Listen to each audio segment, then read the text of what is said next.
Hey everyone, welcome back to another dividend investing video. In a video a few weeks back, I demonstrated one way to build a 12-stock dividend growth portfolio that paid out a growing stream of passive income every single month. It prioritized dividend growth over current yield for the investor who wants to someday live off dividends. But in today's video, I'm going to create a portfolio that is a little more focused on the income and yield side of things. Let's say you have a sizable chunk of cash and wanted to build a portfolio that prioritizes income today. Like the portfolio before this one will also ensure we are paid every single month, collecting that sweet, sweet dividend income throughout the year in a balanced way. And I'll show you what I'm talking about. So let's just get right into it. I'm Nick, and this is the Dividend Growth Income Channel. Thank you for joining me today. I'm not a financial advisor or guru. I'm just a regular guy who wants to share my love of dividend growth investing and building financial independence with passive income. If you could, please do me a favor, smash the like button and subscribe to keep up with future videos. This helps us out more than you can imagine with the algorithm, so we can bring you more quality dividend investing content. So if you missed the first video in this series, I left a link in the description. I highly recommend you watch that, although you can wait till this video is completed. You don't have to watch it first. And in a future video, I'll do a more direct comparison of these two hypothetical portfolios, so you can kind of get an idea of which one might be better for someone like you in your own situation. Because we all are in different situations, right? Everyone's unique. The first point I'm going to convey here for the income-based portfolio is unlike that last portfolio where dividend growth and total growth took precedence over dividend yield and income. In this portfolio, I'm only selecting stocks that yield above 3%. I don't believe in chasing yield, but if you want income today, I think 3% is a decent baseline. Well, I don't place a limit on how high of yield I'm looking for. Just remember, the higher the yield, the more likely the dividend could face a cut in the future, I think is a good rule to follow. The less safe your invested capital also becomes, the higher that yield is. And that's why we also look at the sustainability of the dividend. Is the dividend easily covered by free cash flow today? But more importantly, can that continue? Is that trending in the right direction? And do you see any red flags in the short, medium, or long term?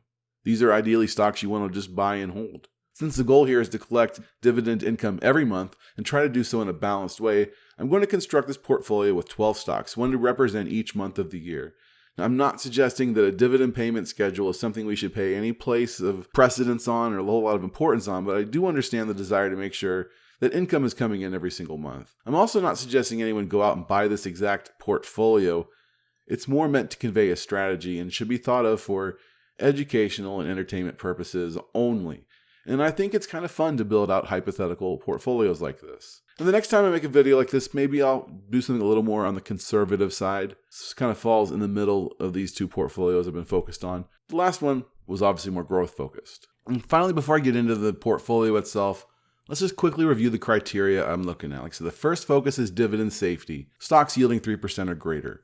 If I'm buying a stock for income, I want to know that the dividend will be here tomorrow, next year, for as long as I hold the equity, which is ideally forever. You know, buy and hold investing means you buy it and you leave it alone. So I'll look for dividend coverage, only considering companies that simplysafedividends.com applies a safe or better rating. That's a score of 60. Then my second criteria is I need to be able to understand their business. I try as much as possible to stick with companies that I'm familiar with, companies that I'm a customer of, companies I use in my day-to-day life. Now, if I can't explain it to my 12-year-old daughter how a company makes money in a way she can understand, I probably ought to be investing somewhere else. These are companies I hope to stick with for the next 10, 20, 30 years or beyond. So I want to like where the company is going in the future. Do they have a moat? And my third criteria is I do want some level of dividend growth. This isn't as high a priority as it was in the last portfolio, which is more geared towards growth than income. But if you're going to use dividends as a source of income, they ideally need to at least keep up with inflation. So trying to get at least a 3 to 4% annual dividend growth, I think you would be in decent shape. Now, since this is 12 stocks, I'm not doing a deep dive on these. We're going to cover them real quickly.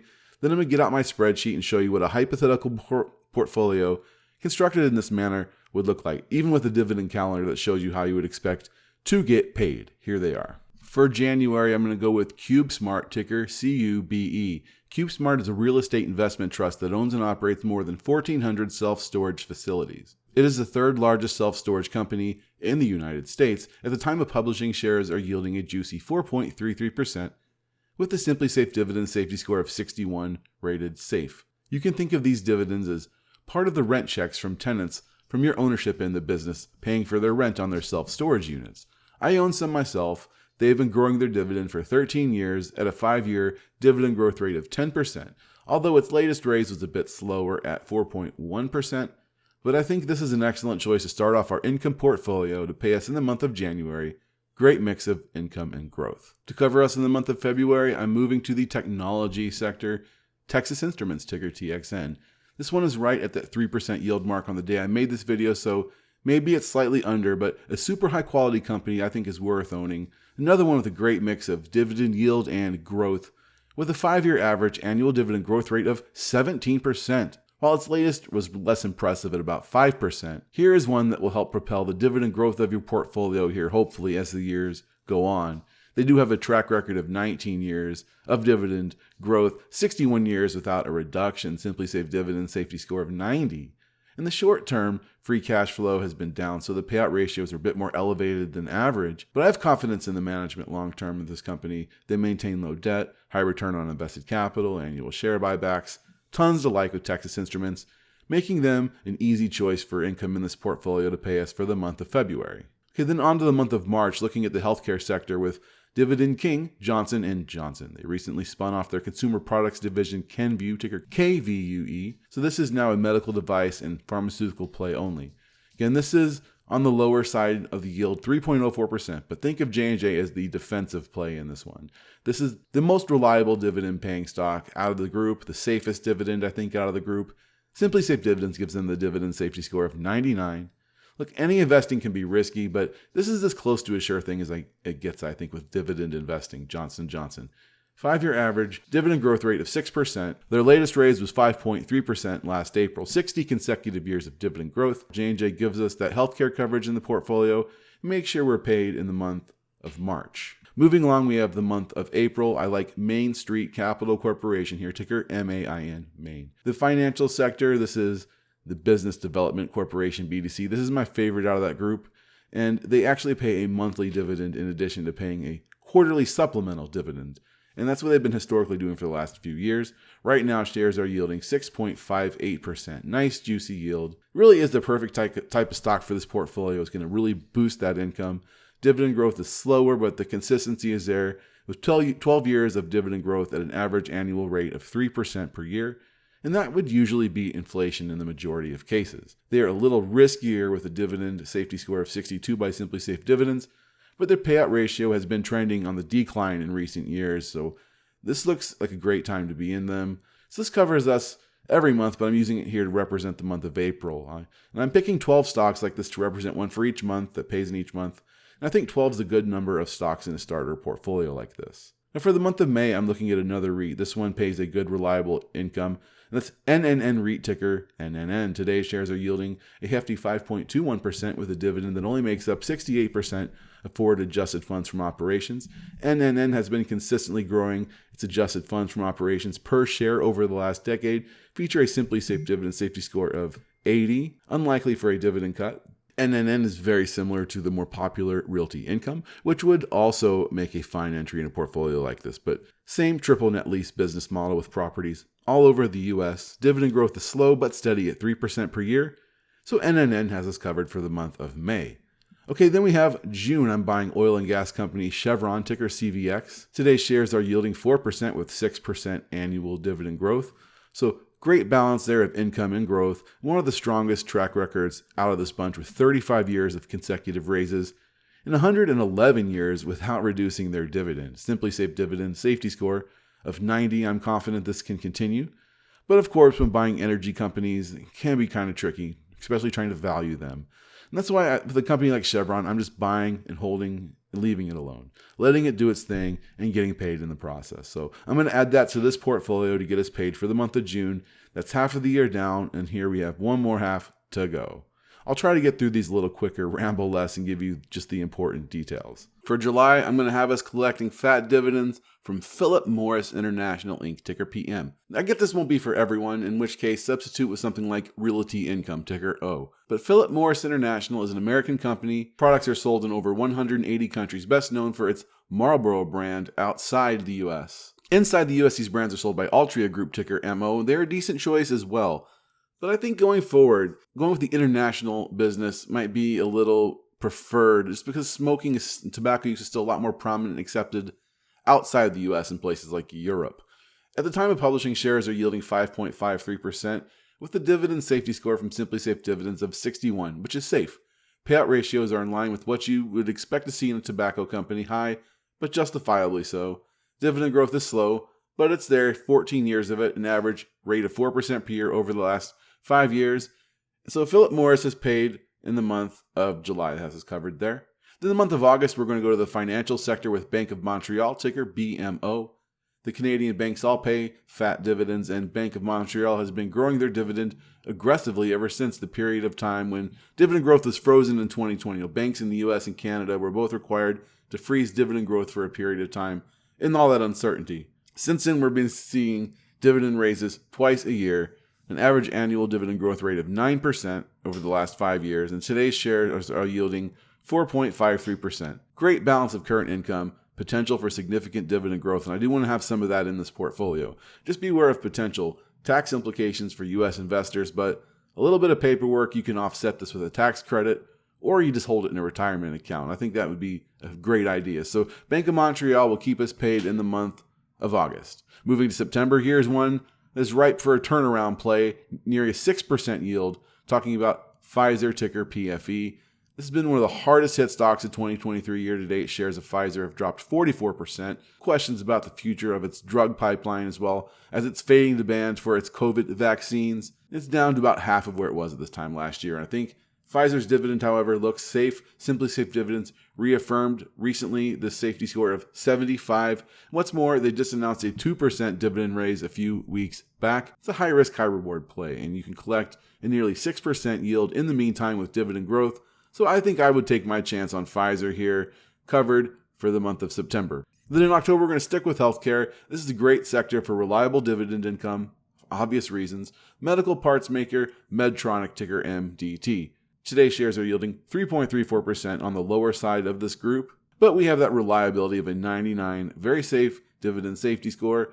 And while its most recent dividend raise was a very lackluster 1.5%, as of right now, that's just a blip in an otherwise solid track record of dividend growth, 8% per year on average over the last 5 years, 45 years of consecutive dividend raises, low debt, low payout ratios. I think the future is bright with Medtronic and keeps us paid in the month of October. And then November rolls around. Let's go back to the energy sector. A lot of great income stocks there. I have my eyes on Kinder Morgan, ticker KMI. They are an oil and gas storage and transportation business with reasonable payout ratios and a nice 6.39% dividend yield. So dividend growth is slow. Their latest raise was less than 2%. They did cut their dividend back in 2015, but things look pretty stable going forward. They've made a lot of positive changes in their business, such as reducing their leverage and improving their credit rating.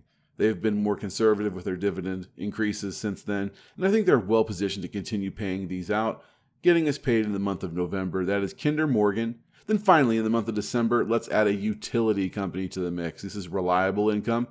I think one of the best balances of current income and dividend growth in that group is WEC Energy, ticker WEC. They're based out of Wisconsin, with customers all along the western Great Lakes states there. And today's shares are yielding about 4%.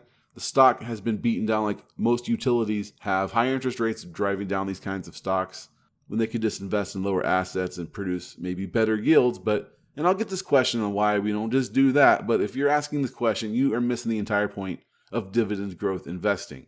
Dividend growth being the key words there. So WEC Energy is paying out 4% today, but they're consistently growing their dividend by 7% every year. Super consistent for the last 19 years. So I think a company like this is perfect for an income-based portfolio where you want to have some dividend growth. And with WEC Energy, you're covered in the month of December. So let's look at this portfolio in a nice spreadsheet now. But first, real quick, I do want to point out my representative at Seeking Alpha let me know that if you are watching this before January 5th, 2024, you can take advantage of their 30% off your first year of Seeking Alpha Premium for only $167 for your first year. This is the cheapest deal they've given my subscribers all year, since at least March. So this is something you could take advantage of and help support the channel as well. All right, so just like last time with the Dividend Growth Portfolio, I'll start by showing how $10K invested between these 12 companies would look. You would have roughly $833.33 in each of these 12 companies mentioned. Now, the yield on this portfolio would be 4.62%. So on $10,000, that would pay us an estimated $461.98 over the next year, about $462. So I don't think a portfolio like this is particularly useful for smaller amounts of money like this. I'd be more focused on dividend growth and total growth like the last video. But let's say, for example, and this is a very common scenario, say you have a 401k rollover from a job you held for 10 or 20 years. You can have a few $100,000 you're rolling into this new account, and you want that to generate some income right now. Here's one way you could do that. Let's look at a portfolio of $260,000, just a tad over $250,000. And this would pay you roughly $1,000 a month, $12,011.54 of estimated annual forward income. As for dividend growth, we have a 5-year average dividend growth rate of nearly 8%. And that's pretty solid for a portfolio yielding 4.5%. So, of course, the last year of dividend growth amounted to just under 4%, but that is enough to typically beat inflation most of the time. And while $1,000 a month isn't paying the bills necessarily, it's one heck of a start. It's a nice financial buffer there, a little security. It's like having a side hustle. You aren't actually doing any work. You could decide to maybe work part-time or pursue something you love for less, full-time job, or you could keep reinvesting these dividends. Think $12,000 a year in dividends. That's almost double what you're allowed to contribute to a Roth IRA over the course of 1 year. So you got a pretty significant snowball going at this point. And since I aim to have this paid every month in a somewhat balanced way, let's see how that actually comes out.